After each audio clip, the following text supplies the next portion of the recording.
घूमता फिरता वीडियो है जो कि दरोगा के प्रीवियस ईयर से आप उठा के देख सकते हैं। गुप्त कोई भी वंश हो, वंश से एक क्वेश्चन जरूर रहता है। तो दरोगा हो या बिहार पुलिस हो, दोनों में मतलब कि रहता है एक क्वेश्चन। ये ऐसा वीडियो है जो कि कहीं खाते पीते, चलिए आज शुरू करते हैं गुप्त वंश पहले, ठीक है।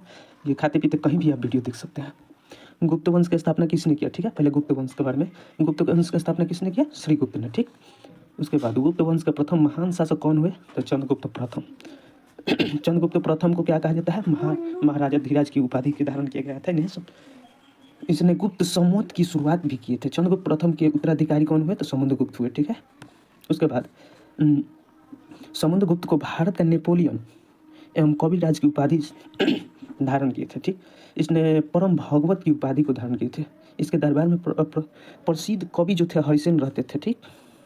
उसके बाद समुद्रगुप्त के उत्तराधिकारी कौन हुए, तो चंद्रगुप्त द्वितीय। इसने इसके शासनकाल में फायान भारत आया था, ठीक। इसके दरबार में कालिदास हो गया, धनवंतरी हो गया, बहारमीर, विद्वान, ये सब लोग रहते थे, ठीक। चंद्रगुप्त द्वितीय का उत्तराधिकारी कौन हुआ, तो कुमारगुप्त हुए थे, ठीक। कुमारगुप्त का सर्वाधिक अभिलेख मिला है 18 गो, ठीक है। इसने नालंदा विश्वविद्यालय की भी स्थापना किए थे, ठीक। प्रसिद्ध सुदर्शन झील जो बचा हुआ था उसका भी निर्माण कौन कराए थे, तो स्कंदगुप्त ने। गुप्त काल में भू राजस्व कुल उत्पाद का 1/4 भाग से 1/6 भाग था। इसके काल में उज्जैन सर्वाधिक महत्वपूर्ण व्यापारिक केंद्र था। गुप्त सम्राट वैष्णव धर्म के अनुयायी थे। ये पूछा था वैष्णव धर्म वाला, इसके पहले वाला में आया था बिहार दरोगा में।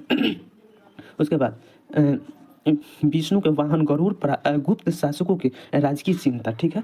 गुप्त राजाओं की शासकीय भाषा क्या थी, तो संस्कृत थी। गुप्त काल में चांदी के जो सिक्के थे उसे रुपया कहा गया था। मंदिर बनाने की कला गुप्त काल में ही हुआ था। अच्छा, गुप्त काल को भारतीय इतिहास के स्वर्ण युग कहा जाता है।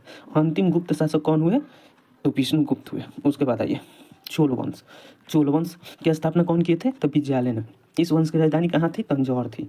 इस वंश के शासक राजराज प्रथम ने पहली बार श्रीलंका पर आक्रमण कर दिए थे, ठीक है। इस साम्राज्य के सर्वाधिक विस्तार राजेंद्र प्रथम के शासनकाल में हुआ था। राजेंद्र प्रथम ने गंगईकोट चोल की उपाधि को धारण किए थे। यह भी क्वेश्चन पूछा गया है। राजेंद्र प्रथम के गुरु कौन थे, ईशान शिव थे, ठीक। इस वंश का प्रमुख विशेषता क्या था, स्थानीय स्वशासन थी। अच्छा, प्रसिद्ध नटराज की मूर्ति का संबंध भी इसी वंश से था, ठीक है। राजेंद्र द्वितीय ने प्रकेसरी तथा वीर राजेंद्र ने राजकेसरी की उपाधि को धारण किए थे लोग। अच्छा, चोल और पश्चिम चालुक्य के बीच शांति स्थापित करने के लिए मध्यस्थता की भूमिका निभाई थी कौन, तो जयकेश प्रथम ने, ठीक है।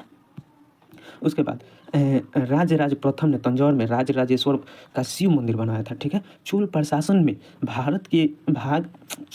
में भाग लेने वाले उच्च पदाधिकारी को पेरुंद्रम एवं निम्न पदाधिकारी को सेरुंद्रम कहा जाता है, ठीक है। संपूर्ण चोल साम्राज्य को 6 मंडल या प्रांत में विभक्त किया गया था, ठीक है।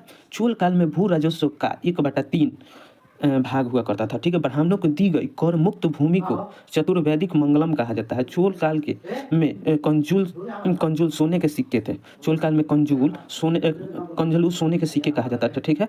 तमिल साहित्य का त्रिरत्न कम्बन, ओटुकुटनम और कुंगलेदी कहा जाता है, ठीक है। अच्छा, कन्नड़ साहित्य के त्रिरत्न भी हुआ करते, तो कौन कौन, तो पम्मा पौना एवं रन्ना, ठीक है।